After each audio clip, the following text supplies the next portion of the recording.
The great Mahabharatam. అసలు రాజమౌళి గారు మహాభారతం తీస్తే ఎలా ఉండబోతుందో అని ఈగర్గా వెయిట్ చేసే వాళ్ళలో నేను ఒకడిని. ఇప్పటి వరకు మనం మహాభారతాన్ని సీరియల్స్లోనూ సినిమాల్లోనూ చూసాం, కానీ రాజమౌళి గారు మహాభారత తీస్తే ఎలా ఉండబోతుంది? రాజమౌళి గారు ఒక ఇంటర్వ్యూలో మహాభారతం తీయడం తన డ్రీమ్ ప్రాజెక్ట్ అని, ఒకవేళ మహాభారతాన్ని తీస్తే బిగ్ స్టార్స్ని కాకుండా స్మాల్ స్టార్స్ని పెట్టి, అంటే టైర్ 2లో ఉన్న వాళ్ళని పెట్టి మహాభారతం తీస్తానని చెప్పారు. ఎందుకంటే మహాభారత తీయాలి అంటే కనీసం 10 సంవత్సరాలు పడుతుందని, ఇంకా విజువల్స్ని చేరుకునే స్థాయిలో తెలుగు ఇండస్ట్రీ లేదని, మరియు బిగ్ స్టార్స్ 10 సంవత్సరాలు డేట్ ఇవ్వరు కాబట్టి మనం టైర్ 2లో ఎవరైతే ఉన్నారో వాళ్ళతో మహాభారతాన్ని తీస్తానని రాజమౌళి గారు చెప్పారు. ఇప్పుడు సపోజ్ రాజమౌళి గారు మహాభారతాన్ని తీస్తే ఆ క్యాస్ట్ ఎవరెవరిని పెట్టుకుంటారన్నది మనం చూద్దాం. ఇది జస్ట్ నా ఒపీనియన్ మాత్రమే. సినిమాకి ఈ హీరోస్ని వాడితే చాలా బాగుంటుందని నేను అనుకుంటున్నాను. మరి స్టార్ట్ చేసేద్దామా? రాజమౌళిస్ మహాభారత క్యాస్ట్. మహాభారతం అనగానే మనకి మొట్టమొదటిగా గుర్తొచ్చే క్యారెక్టర్ కృష్ణుడు. సో తెలుగు ఇండస్ట్రీలో ఈ క్యారెక్టర్ ఎవరు బాగా సెట్ అవుతారని నేను అనుకుంటున్నానంటే నిఖిల్ కృష్ణుడి క్యారెక్టర్కి చాలా బాగా సెట్ అవుతారని నా ఒపీనియన్. ఎందుకంటే నిఖిల్ కుండి షార్ప్ ఫేస్, ఆ చిన్న పెదాలు కృష్ణుడి క్యారెక్టర్కి కరెక్ట్గా సరిపోతాయని నా ఉద్దేశం. మరి మీరెవరిని కృష్ణుడి కింద ఊహించుకుంటున్నారో కామెంట్స్ చేయండి. అది కూడా బిగ్ స్టార్స్లో కాదు, స్మాల్ స్కేల్లో, అంటే టైర్ 2లో అనమాట. తర్వాత క్యారెక్టర్ వచ్చేసి ద గ్రేట్ అర్జునుడి క్యారెక్టర్కి నేను నాని గారు అయితే బాగా సెట్ అవుతారనుకున్నాను.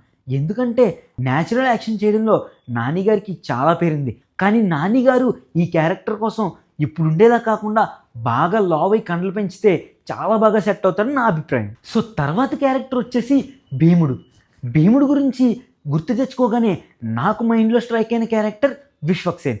భీముడు విశ్వక్సేన్ కింద అయితే కరెక్ట్గా సరిపోతాడు. ఎందుకంటే భీముడిలో ఉండే గాంభీర్యం విశ్వక్సేన్లో నేను చూశాను.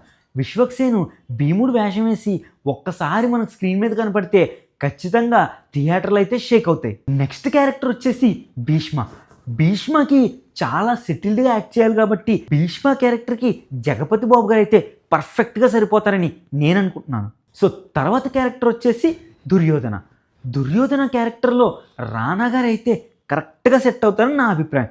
ఎందుకంటే రానా గారి హైటు, వెయిటు, ఆ పర్సనాలిటీ దుర్యోధనుడి క్యారెక్టర్కి పర్ఫెక్ట్గా సరిపోతుంది. ఇంకా రానా గారి యాక్టింగ్ గురించి అయితే చెప్పుకోవాల్సిన పని లేదు.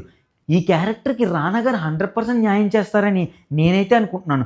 మరి మీరేమనుకుంటున్నారు? నెక్స్ట్ క్యారెక్టర్ వచ్చేసి ద్రోణాచార్యుడు. ఈ ద్రోణాచార్యుడి క్యారెక్టర్కి నేనైతే 2 స్టార్స్ అనుకుంటున్నాను. ఒకరు చిరంజీవి గారు, మరియు ఇంకొకరు బాలకృష్ణ గారు. ఇదేంటి స్టార్స్ని ఇంక్లూడ్ చేయకూడదన్నారు కదా, మళ్ళీ ఎందుకు ఇంక్లూడ్ చేస్తున్నారంటే ఈ క్యారెక్టర్కి ఫుల్ రోల్స్కి ఉండవు, జస్ట్ గెస్ట్ అపీరియన్స్ మాత్రమే వస్తారు. కాబట్టి ఈ 2 స్టార్స్ ద్రోణాచార్యుడికి అయితే పర్ఫెక్ట్గా సెట్ అవుతారు. నా ఒపీనియన్ అయితే చిరంజీవి గారు అయితే ద్రోణాచార్యుడికి కరెక్ట్గా సెట్ అవుతారని నా అభిప్రాయం. సో తర్వాత క్యారెక్టర్ వచ్చేసి ధర్మరాజుకి విజయ్ సేతుపతి గారు అయితే పర్ఫెక్ట్గా సరిపోతారని నేను అనుకుంటున్నాను. ఎందుకంటే విజయ్ సేతుపతి గారి స్టైలు, ఆ వాకు, ఆ స్వాగు ఇవన్నీ ధర్మరాజు క్యారెక్టర్కి కరెక్ట్గా సరిపోతాయి. సో విజయ్ సేతుపతి గారు ఈ క్యారెక్టర్కి 100% న్యాయం చేయగలరని నా అభిప్రాయం. సో నెక్స్ట్ క్యారెక్టర్ వచ్చేసి ద్రౌపదికి రీసెంట్గా ఉన్న మీనాక్షి చౌదరి గారు అయితే కరెక్ట్గా సరిపోతారని నా అభిప్రాయం. దాని తర్వాత శకుని క్యారెక్టర్కి రావు రమేష్ గారు అయితే బాగా సరిపోతారు. ఎందుకంటే ఆ కన్నింగ్నెస్ చూపించాలంటే అది రావు రమేష్ గారి వల్లే అవుతుంది. సో శకుని క్యారెక్టర్కి రావు రమేష్ గారు కాకుండా ఇంకెవరైనా సరిపోతారేమో మీరు కామెంట్స్ చేయండి. ఒకవేళ అలా చెయ్యాల్సి వస్తే బాహుబలిలో బిచ్చల్ దేవ కింద నటించిన నాజర్ గారు కూడా సరిపోతారు. దాని తర్వాత పవర్ఫుల్ క్యారెక్టర్ అయిన అశ్వత్థామ క్యారెక్టర్కి నేనైతే అడివిషియస్ గారు బాగా సరిపోతారు అనుకుంటున్నాను. ఎందుకంటే ఆ హైటు, ఆ లుక్కు అశ్వత్థామకి ఎగ్జాక్ట్గా మ్యాచ్ అయ్యేలా ఉంటుంది అడివిషియస్ గారి లుక్స్. సో అశ్వత్థామకి అడివిషియస్ గారు అయితే ఖచ్చితంగా న్యాయం చేయగలరని నేను అనుకుంటున్నాను. సో నెక్స్ట్ క్యారెక్టర్ వచ్చేసి అభిమన్యుడి క్యారెక్టర్కి నేను తేజ సజ్జ గారు అయితే చాలా బాగా చేస్తారని నా అభిప్రాయం. ఎందుకంటే లేటెస్ట్గా వచ్చిన హనుమాన్లో ఆయన పర్ఫార్మెన్స్ చూసి నేను చాలా ఫ్యాన్ అయిపోయాను. సో అభిమన్యుడి క్యారెక్టర్కి తేజ సజ్జ గారు అయితే పర్ఫెక్ట్గా సెట్ అవుతారు. తర్వాత క్యారెక్టర్ వచ్చేసి నకులుడికి నేను సత్యదేవ్ గారిని అయితే అనుకుంటున్నాను. ఎందుకంటే సత్యదేవ్ గారి పర్ఫార్మెన్స్ చాలా బాగుంటుందని మీకు తెలుసు, నాకు తెలుసు. ఆయన ఆల్రెడీ బ్లఫ్ మాస్టర్ సినిమాలో ఆయన పవర్ఫుల్ ప్యాక్ పర్ఫార్మెన్స్ చేసి చూపించారు. సో నకులుడు క్యారెక్టర్కి సత్యదేవ్ గారు అయితే కరెక్ట్గా సరిపోతారు. దాని తర్వాత క్యారెక్టర్ సహదేవుడు క్యారెక్టర్కి నేను సిద్ధు జొన్నలగడ్డని అయితే అనుకుంటున్నాను.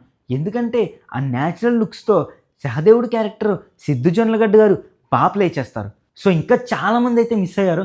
మిస్ అయిన వాళ్ళని నేను వీలైతే నెక్స్ట్ వీడియోలో కవర్ చేస్తాను. సో రాజమౌళి గారు నిజంగా మహాభారత తీస్తే ఏ రేంజ్లో ఉండబోతుందో నాకైతే మీరు కామెంట్ చేసి చెప్పండి. అలాగే ఈ వీడియోలో ఉన్న క్యాస్ట్ కాకుండా ఇంకా ఎవరైతే ఈ క్యారెక్టర్ సెట్ అవుతారో ఆ విషయాన్ని కూడా కామెంట్స్లో తెలియజేయండి. సో ఈ వీడియో మీకు నచ్చినట్టయితే ఛానల్ని లైక్ చేయండి, ఈ వీడియోని మీ ఫ్రెండ్స్ అందరికీ షేర్ చేయండి, సబ్స్క్రైబ్ చేయడం మట్టుకు మర్చిపోకండి.